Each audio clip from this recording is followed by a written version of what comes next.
ఈ యొక్క తెలంగాణ రాష్ట్రంలో మరి ముఖ్యంగా చెన్నూరు నియోజకవర్గంలోని క్యాతన్పల్లి మున్సిపాలిటీలో మనందరం చూస్తున్నాం। ఈరోజు పట్టబగలే ప్రజాస్వామ్యాన్ని హత్య చేసే విధంగా ఈ యొక్క మంత్రి ఏదైతే ఉన్నాడో ఆయనకు 4 మంచి పనులు చేయమని మంత్రి పదవి ఇస్తే ఈరోజు అనవసరంగా కేసుల పేరిట మరి తన దగ్గర ఉన్నటువంటి అధికారాన్ని దుర్వినియోగం చేస్తూ ఈరోజు ప్రజాస్వామ్యాన్ని కూని చేస్తూ పట్టబగలే హత్య చేస్తూ మరి ఆయన ఇక్కడ తిష్ట వేసి ఇక్కడ ఎలాగైనా దొడ్డిదారిన అడ్డంగా డబ్బు సంచులతోని ఈరోజు ఈ క్యాతన్పల్లి మున్సిపాలిటీలో చైర్మన్ పదవిని కైవసం చేసుకోవడానికి చూస్తున్నాడు।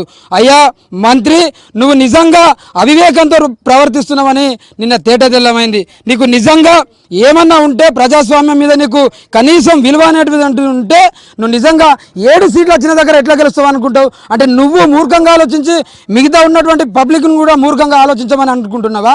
అసలు నీకు విషయం లేదు, అవగాహన లేదు। ఇప్పటికైనా సిగ్గు తెచ్చుకో।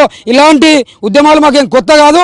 ప్రజాస్వామ్యయుతంగా మా బాల్క సుమన్ గారి నాయకత్వంలో, కేసీఆర్ గారి నాయకత్వంలో ఈరోజు ప్రజల పక్షాన బీఆర్ఎస్ కొట్లాడుతుంది।